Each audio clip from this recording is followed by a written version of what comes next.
Kali ini film dibuka oleh sepasang kekasih yang merupakan seorang YouTuber yang gemar mengeksplor tempat-tempat unik sebagai konten yang akan mereka unggah dalam channel mereka.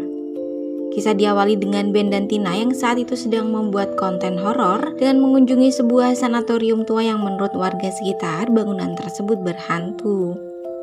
Berbekal sebuah drone, Ben memulai ekspedisinya menyusuri sanatorium tersebut sebelum melanjutkan untuk masuk menjelajahi ke dalam. Singkat cerita, 3 bulan usai ekspedisi di sanatorium, Ben datang menjemput Tina untuk kembali membuat konten di mana kali ini mereka akan menyelam ke sebuah danau. Melewati perjalanan yang sangat panjang, mereka malah tersesat di sebuah desa yang sangat sepi. Tina akhirnya memutuskan untuk keluar dari mobil dan bertanya pada warga setempat. Sementara itu, Ben terus merekam tempat di sekitarnya dan menemukan jika hampir semua bangunan menuliskan jika rumah tersebut dijual. Tidak berselang lama, Tina kembali dan mereka akhirnya tiba di danau yang mereka akan datangi. A few moments later. Rupanya, siang itu danau terlihat sangat ramai pengunjung dan tidak juga memperlihatkan hal aneh ataupun mistis di dalamnya. Sambil istirahat makan siang, Ben pun mengeluhkan jika viewers untuk video sanatorium 3 bulan lalu hanya menyentuh angka 50.000 penonton saja.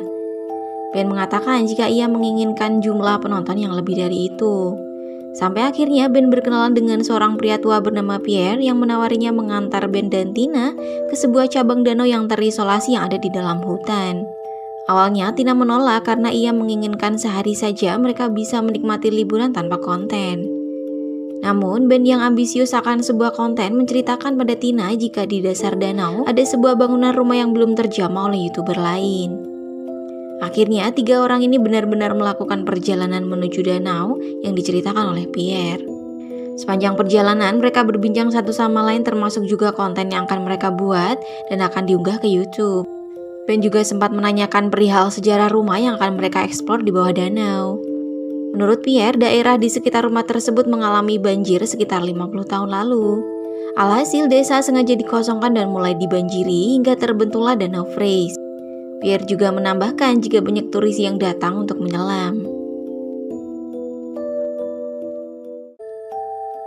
Rupanya perjalanan mereka tidak hanya sampai di situ. Mereka harus menempuh jalur darat dengan berjalan kaki dan menyusuri hutan untuk sampai di danau yang mereka cari. Pierre pun menjanjikan jika apa yang akan mereka dapatkan akan setimpal dengan jarak yang sudah mereka tempuh.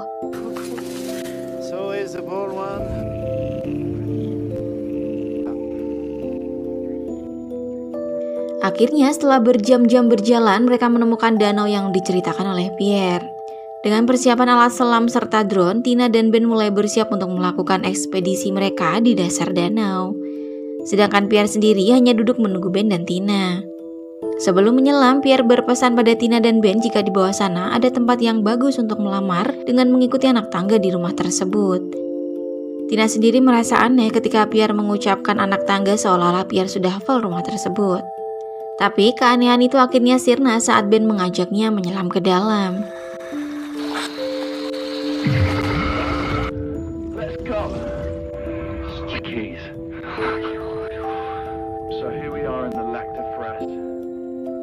Mereka pun mulai membuat konten ekspedisi penyelaman di sekitar dasar danau. Hal mengejutkan pun terjadi saat Ben dan Tina menemukan sebuah mobil di dalam danau.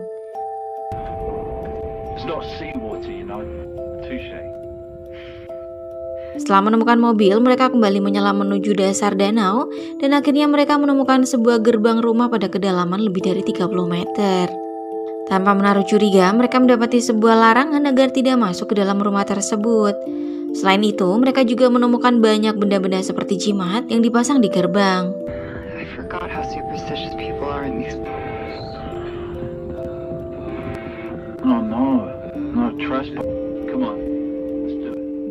Tanpa mengindahkan larangan dan juga demi viralnya sebuah konten, akhirnya mereka nekat melewati pagar dan masuk ke pekarangan rumah. Hal yang aneh juga terjadi karena mereka tidak satupun melihat ikan di sana. Melanjutkan penyelaman, Ben dan Tina beberapa kali mendapati pintu yang dikunci dari luar. Mereka pun akhirnya berpencar untuk terus mencoba masuk ke dalam rumah tersebut.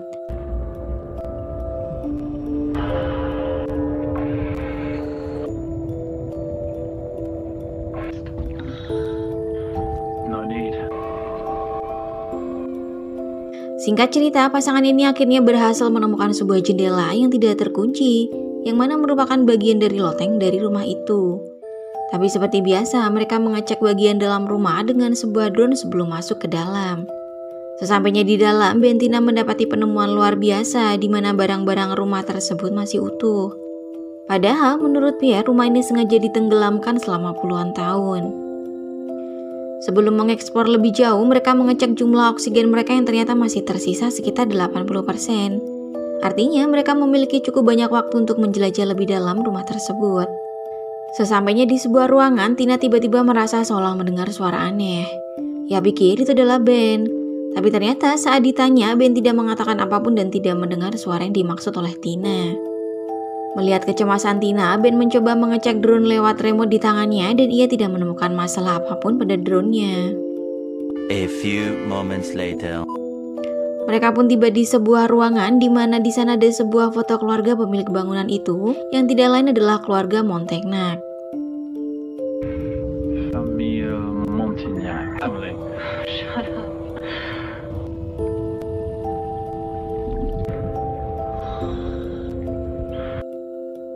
Ben kembali mengajak Tina masuk ke sebuah ruangan yang menurutnya akan membawa konten mereka ke sejuta penonton. Dan disinilah mereka menemukan ada banyak foto anak kecil dan juga simbol-simbol seperti pemujaan setan. Tapi sayangnya Tina dan Ben masih belum menyadari akan hal itu. A few moments later. Di waktu yang bersamaan, tiba-tiba drone milik Ben mengalami error dan membuat Ben panik. Untungnya drone kembali berfungsi usai Ben merestart ulang alat tersebut. Selang beberapa saat, Ben kembali mengajak Tina untuk menjelajah ke lantai bawah. Di sana, mereka kembali menemukan sebuah pintu yang kemudian dibuka oleh Ben. Tina melihat ada banyak goresan di sana, seolah itu adalah goresan tangan seseorang yang terperangkap dari dalam.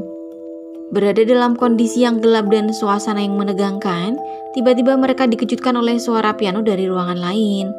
Padahal tidak ada penyelam lain selain mereka.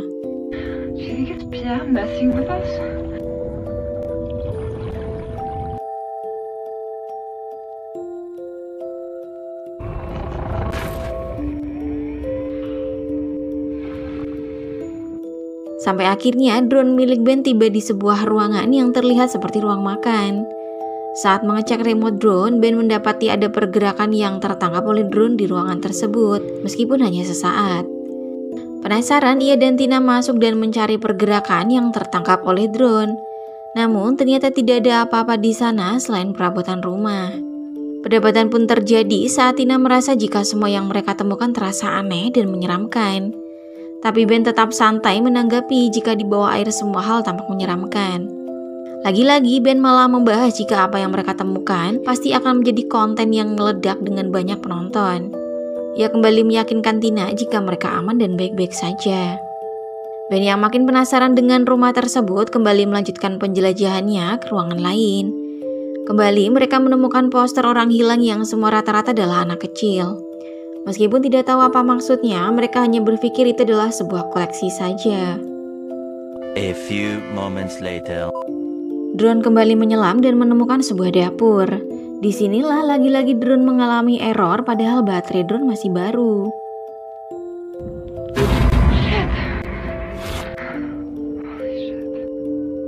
Singkat cerita, Ben yang sangat terobsesi dengan kontennya ini kembali menjelajahi dapur. Ia pun mendapati sebuah patung salib seukuran pintu ditempel di pintu dapur. Ben sendiri heran kenapa patung salib tersebut diletakkan di sana.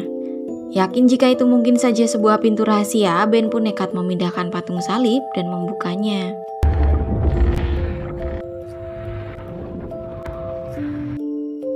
Karena air yang terlalu keruh, ia lantas membuat drone-nya yang kembali berfungsi masuk ke dalam. Sementara itu, Ben terus mencoba menenangkan Tina jika mereka baik-baik saja dan tidak akan terjadi apa-apa. Hingga akhirnya Tina menemukan sebuah roll film di sebuah rak yang jika dilihat, terlihat ada banyak foto anak kecil di dalam sebuah kamar. Mereka pun menjadi semakin penasaran dengan apa saja yang si pemilik rumah rekam. Dan tiba-tiba,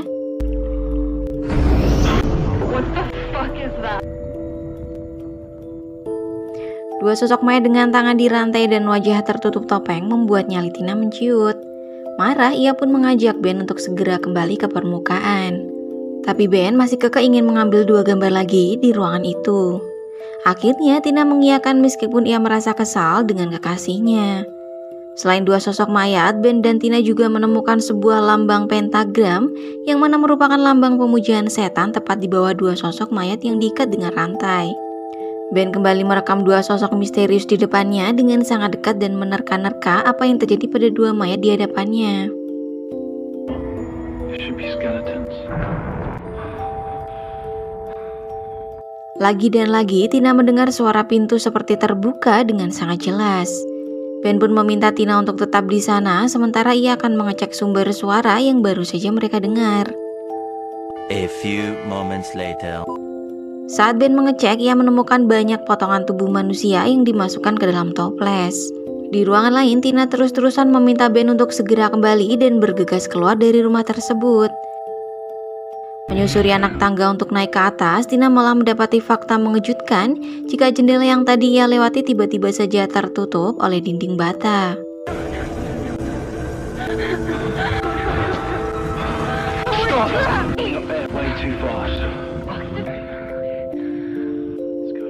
Kepanikan Tina yang luar biasa membuatnya tidak bisa tenang hingga mengakibatkan cadangan oksigen yang dihirup menjadi lebih banyak. Ben sendiri mencoba menenangkan Tina supaya oksigen mereka bisa cukup untuk kembali ke permukaan. Tapi tiba-tiba,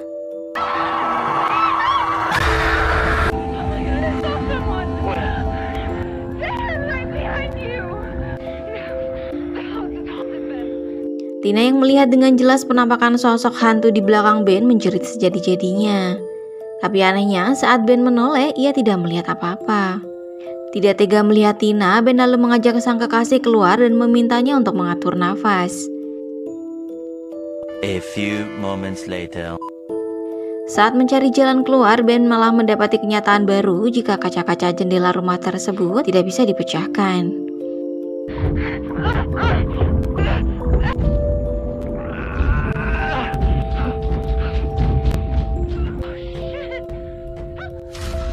Tiba-tiba Tina melihat seekor ikan berenang. Ia pun yakin jika pasti ada jalan keluar lain dengan mengikuti ikan tersebut. Saat diikuti, ternyata ikan tersebut membawa mereka kembali ke dapur, yang artinya mereka kembali ke ruangan di mana ada 2 sosok mayat terikat di sana. Saat kembali ditelusuri, ternyata si ikan masuk lewat sebuah celah ventilasi kecil yang mana jelas tidak mungkin mereka bisa keluar. Suasana yang sudah kian menegangkan ditambah musik yang tiba-tiba didengar oleh Tina membuatnya kian emosi. Ia pun meminta Ben untuk mematikan musik yang ia putar. Tapi ternyata Ben sama sekali tidak memutar musik. Meskipun mulai frustasi, Tina kembali menemukan sebuah lubang tepat di atas kepala mayat yang dirantai. Tapi lagi-lagi lubang tersebut ditutup oleh besi. Tina yang terus berbicara akhirnya menyadari jika Ben sama sekali tidak menanggapinya. Ia pun memanggil-manggil Ben dan saat melihat ke bawah, ia mendapati 2 sosok mayat yang dirantai tiba-tiba hilang. Tina yang ketakutan akhirnya kehilangan kontrol akan dirinya dan berputar-putar di rantai yang bergelantungan hingga akhirnya rantai tersebut melukai pahanya.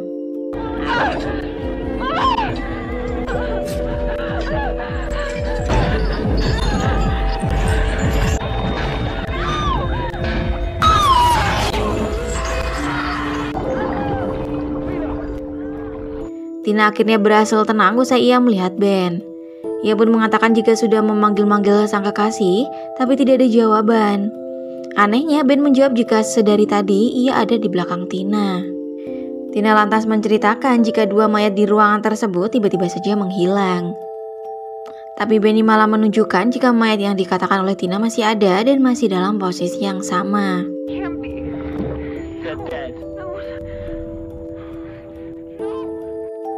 Entah apa yang ada di dalam pikiran Ben saat itu, ia membuka satu persatu topeng yang menutup wajah kedua mayat di hadapannya.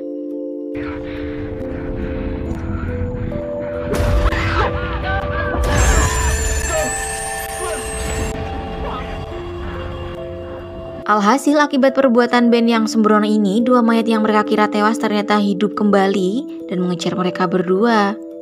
Ben dan Tina yang kocar-kacir akhirnya masuk ke sebuah ruangan dan segera menutup pintu itu.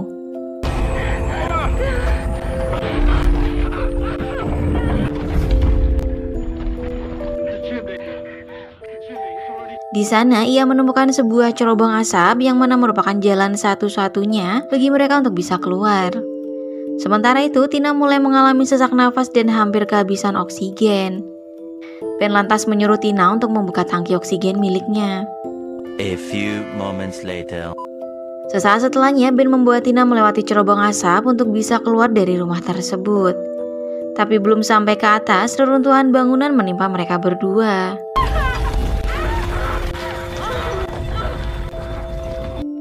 Tidak berselang lama, Tina tersadar dan menyadari jika ia terjebak di dalam cerobong asap. Sedangkan Ben sendiri, ia tidak tahu di mana keberadaan kekasihnya. Pada akhirnya, sepasang kekasih ini terpencar dan saling mencari satu sama lain. Ben sendiri malah terkurung di kamar tidur di lantai atas.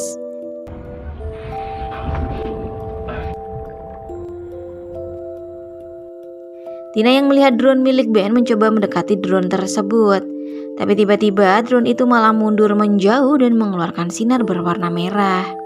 Scene pun kembali pada Ben di mana ia akhirnya mendapatkan fakta tentang silsilah keluarga pemuja setan yang mana di dalamnya terdapat Pierre. Sadar sudah masuk dalam jebakan, Ben kembali mengecek drone miliknya yang masih belum berfungsi. Selain itu, ia juga kehilangan komunikasi dengan Tina. A few moments later. Sosok mayat wanita yang kembali hidup tiba-tiba masuk ke dalam kamar untuk mencari Ben.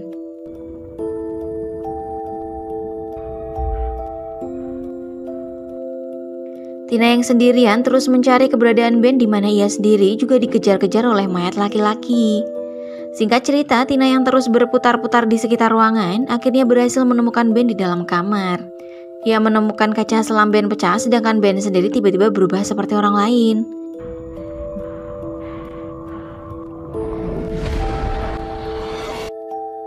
Parahnya lagi, sisa oksigen milik Tina tinggal 8%, sedangkan milik Ben masih 12%.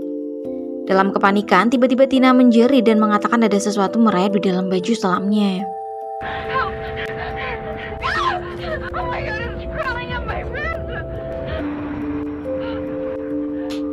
Rupanya seekor ular kecil terlihat merayap di dalam kaca selam milik Tina. Anehnya, Ben sendiri malah menyuruh Tina untuk tenang dan menelan ular tersebut. Tidak mau menuruti ucapan Ben, Tina nekat melepas helm selamnya untuk membiarkan ular itu pergi. Tiba-tiba Ben mengajak Tina kembali ke ruang bawah tanah melewati sebuah lorong yang belum pernah mereka lewati, hingga tiba di sebuah ruangan di mana terdapat kursi dan sebuah layar besar. Ben lantas mengigau dan mengatakan jika di sanalah tempat mereka seharusnya berada. Sampai akhirnya tiba-tiba layar di belakang Tina memutar sebuah film dokumenter yang akan mengungkap jati diri dan sejarah dari rumah tersebut. Ben mulai menceritakan dengan gamblang jika Tuan Monteknak dan anaknya Pierre melakukan penculikan terhadap anak-anak di sekitar peternakan tempat tinggal mereka dan mengorbankan mereka. Warga lokal yang kehilangan anak-anak mereka akhirnya datang dan membunuh keluarga Tuan Monteknak di atas ranjang. Tapi ternyata saat penyerangan itu Pierre berhasil kabur. Warga lokal lantas memakaikan topeng aib pada Tuan Monteknak dan juga istrinya, lalu mengikat mereka dengan sebuah rantai.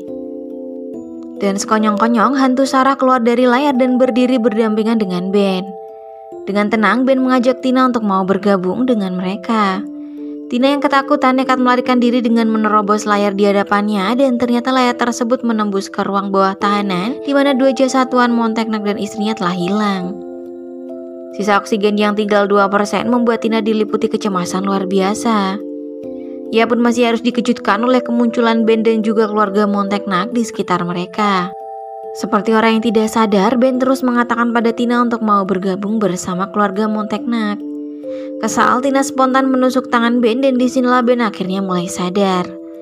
Rupanya ia berada di bawah pengaruh sihir yang membuatnya seolah menjadi orang lain. Dan tiba-tiba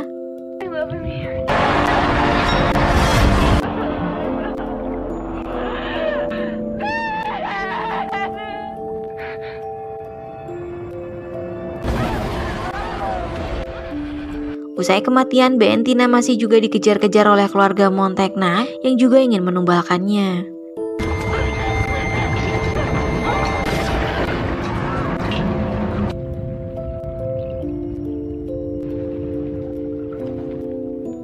Meskipun berhasil lolos dari kejaran keluarga Monteknak dan menemukan jalan keluar, sayangnya nasib baik tidak berpihak pada Tina karena pada akhirnya ia tewas karena kehabisan nafas. Padahal kurang sedikit lagi ia berhasil mencapai daratan.